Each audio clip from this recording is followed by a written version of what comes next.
Once again, our culture is being invaded by barbarians, and we need to defend it and revive it. How do we do it? This is nothing new. It's happened before. Let's learn from history.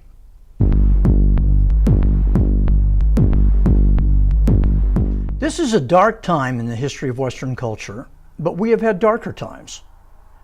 The darkest was probably around 900 AD.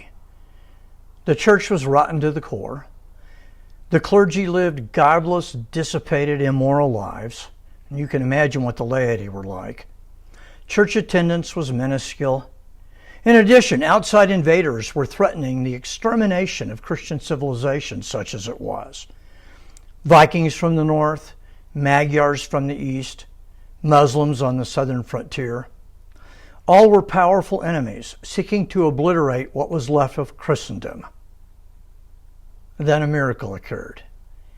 In 910 AD, 3 young men, about college age, decided to live lives of complete devotion to Jesus Christ.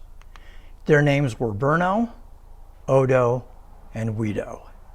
They lived in Aquitaine, what is now southern France, and they went to a certain Duke William and asked him to give them a plot of land that would provide them with a living. They asked for the property with no strings attached. In other words, they would not have to provide a certain number of mounted knights, which was common normally with such a bequest. In exchange, they told Duke William they would pray for his soul. He agreed. And so at a place called Cluny, Bruno, Odo, and Guido sought to live out their lives in strict obedience to Christ.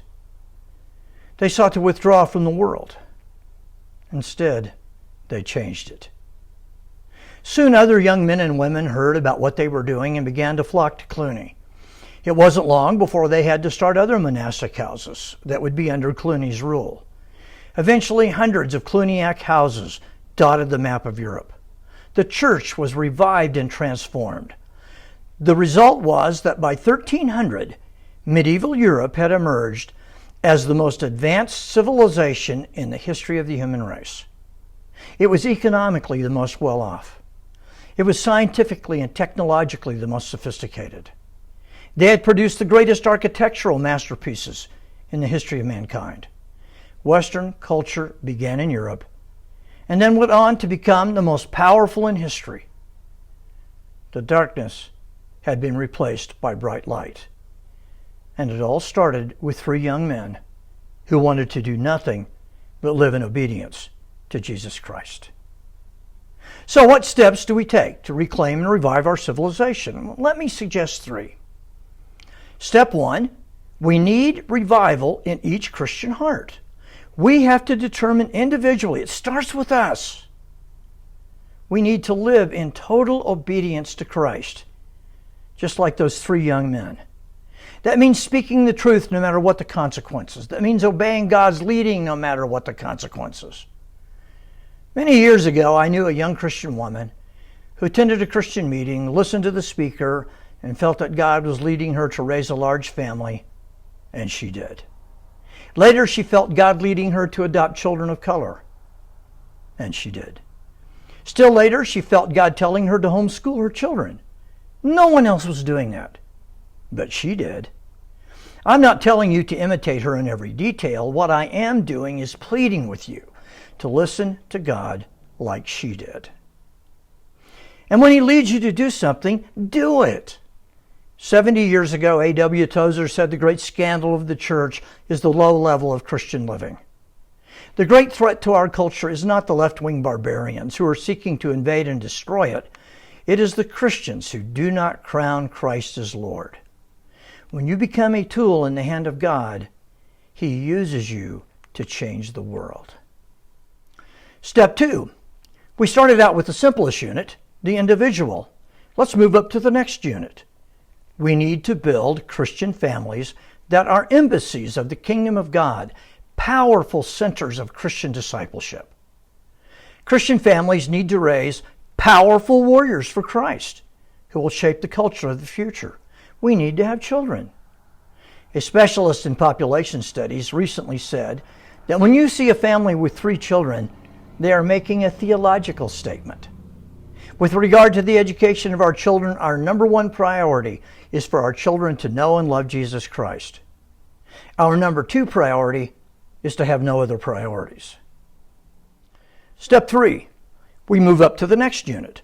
Build local congregations, local churches that are filled with spiritual power.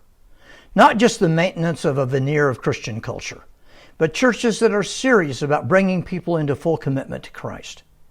The Christian church builds community better than any institution or group that has ever existed.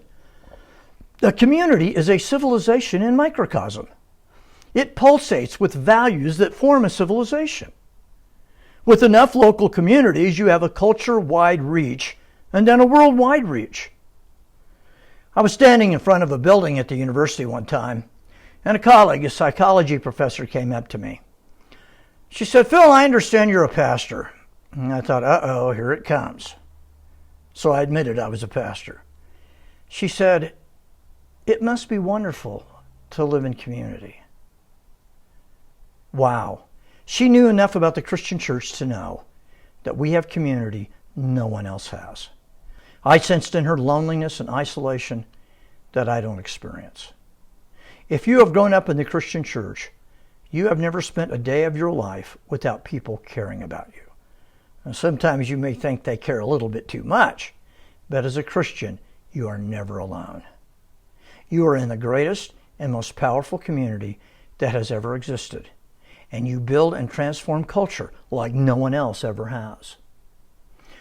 These 3 steps, individual revival, family renewal, and congregational transformation, may seem simple, but they work. We know because we have watched them work in history over and over again. You can take steps to implement them today. Thank you for watching. May our God bless you this day in a mighty way.